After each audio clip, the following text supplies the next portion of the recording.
And in the final interview of the day, we have our winners and other men's championship game participant UC Irvine. They are victorious today 78-61 over third seed UC Riverside. Before we start, UC Irvine is making its fourth consecutive appearance in the Big West Championship game. To the left, freshman Dawson Baker, who was the Big West Freshman of the Year. He had 17 points, which tied his team high. He also had 5 rebounds and assists in 29 minutes. And of course, to the right, head coach Russell Turner. We'll begin with a statement from Coach Turner about today's game. They'll open it up for questions for Dawson and then for both gentlemen up on the interview table. So, Coach, whenever you're ready. Okay, thank you, and thanks for anybody who's up with us right now covering the semifinals of this tournament. This was a good college basketball game for our program. I thought we came out and really executed well on both offense and defense, and maybe our best game of the year at a critical moment where it's not easy to play well. And this team has answered the challenges I've given them, and so I'm pleased with that. We've got one more in front of us. We've earned the opportunity to play an outstanding Santa Barbara team tomorrow, and I want to give credit to UC Riverside for how good they were throughout the year. They beat us as badly as anybody beat us this year in the conference, and as badly as we've been beaten in the conference in a long time. And that's because they're really good, they're really well coached, their kids have character, and we were better than they were today. So that means a lot to me as a leader of this program, and I'm really proud of my guys. Open up for questions. We'll go to Trent Rush first. Go ahead, Trent. Appreciate that. So my first question is for Dawson. Dawson, for you, the way that this game began, it just seemed like right away, even on the first possession, really aggressive early. How important was it for you as a team to be able to establish that early on? Yeah, I think that opened up the game big time for us, just being aggressive. I remember the first time we played them, I didn't have my best games, and I knew how they guarded me. They liked to ice the screens, and I knew that was coming into the game. And so I kind of had it almost predetermined what I was going to do and how I was going to get to the paint and make plays, and that's how it turned out today.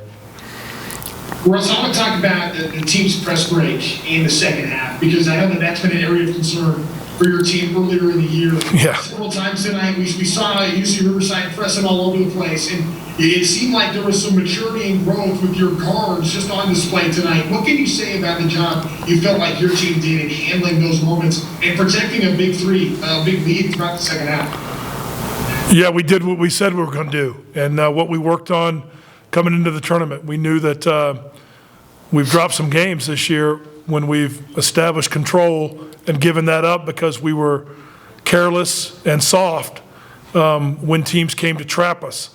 And so I thought that we just executed our fundamentals. The guys were in the right spots. We passed and caught. I thought we lowered ourselves well and brought the ball in so they couldn't get it from us. And then we made key passes.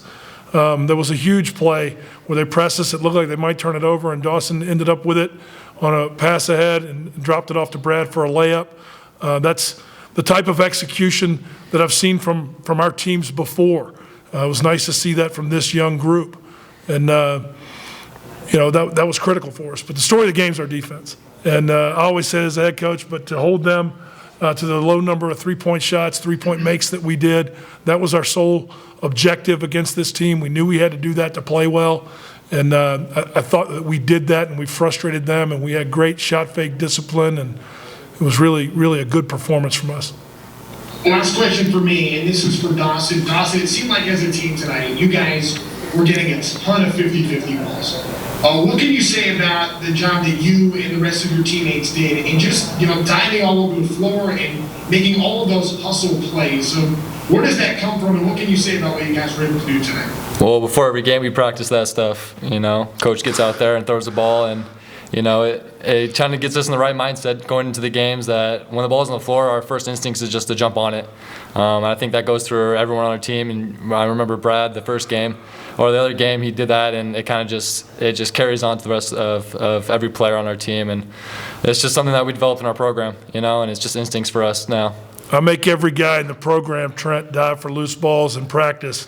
If we weren't in COVID, you'd have some floor burns. We'll move on to Bob Kaiser. Go ahead, Bob. Yeah, Coach, there were several times tonight you could see the players communicating between plays, between free throws. Can you talk about how the team has developed in terms of like just their getting together since you have so many new guys and you have just 2 upperclassmen? Yeah, I appreciate you noticing that, Bob. That's something also that we practice and that we review, and when we don't do it as well. We've had some times this year when our body language and our communication on the floor has not been at a championship level, but we've improved it. And that's the credit of these young guys. They buy into the things that I ask for from them, and we typically do show improvement. Communicating on the floor is critical, especially in transition when you're trying to prevent threes, because you're not always going to be matched up with the same guy you want to be, and you got to work that out. We sometimes change defenses, and we communicate those things in dead balls. The best teams huddle and are connected at every opportunity on the floor, so their communication's good. We've tried to emulate that, and tonight I think we did that well. It's easy to do those type of things when things are going well. The challenge will be for us to do that when we struggle, and we're bound to struggle at some point tomorrow.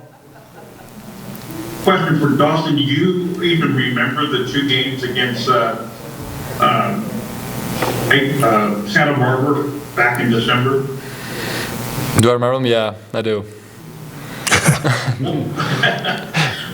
What do you remember about them, and what about Santa Barbara's development since then are you think will be critical?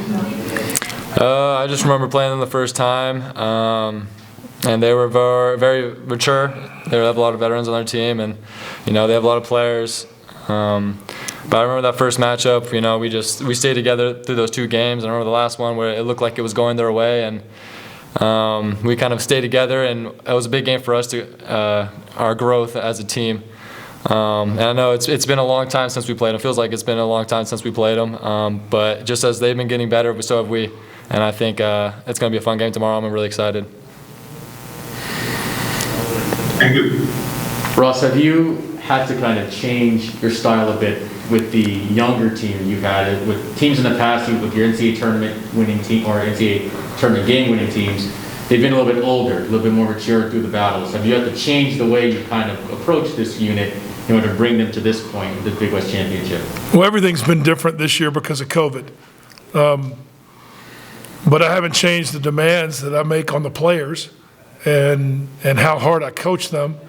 I have to allow sometimes for young guys to struggle to understand some of what I'm asking for from them. An example, we had a kid yesterday lose his shoe in the game. And everybody in our program knows if you do that, you're not ready and you're coming out. But that was the first time that's happened to us in a long time. So there's a lot of things like that become ingrained in players and become part of our program over time that we haven't fully been able to do with this group yet. But this group's worked hard. This group has really accepted the challenge to try to get to this position where we are now. And we have an opportunity tomorrow that's going to be a hard opportunity to succeed with. We know it, we respect it, and we're going to do everything we can to get ready to play our best game of the year. Dawson, talk about playing in the Big West Championship game. It's something that some players like Brad Green have done a lot in their careers. And what are you looking forward to the most in your first Big West Championship game? Of course, win it. That's why I'm here, and that's why I wanted to be part of UC Irvine, because I know that they have a winning mentality, and when they don't just get into the tournament, they want to win it. And I think I'm a winner. I'm very competitive. So that's the main goal for me, is just to win it. And every year it's the same goal. Last question from Matthew. Go ahead, Matthew. Matthew, UC University. Dawson, you guys came and played hard from the tip in the second half. In yesterday's game, it sounded like Coach wanted to keep you guys, with the energy up even when everything was clicking. What was Coach's message during halftime? The score was 0-0 going into the second half. We can't get too high on what we just did. It's over. We have another half to play. And so it was kind of just to remember the fundamentals and stay strong and pass and catch, doing those things that win the game. And that's kind of what we did, and that's what was our mindset. I got at least one guy who listens. All right, Coach, thank you. And thank you, Dawson. Congratulations, and we'll look forward to seeing you tomorrow night. Thank you. Thank you all. Nice job, Dustin. Thank you.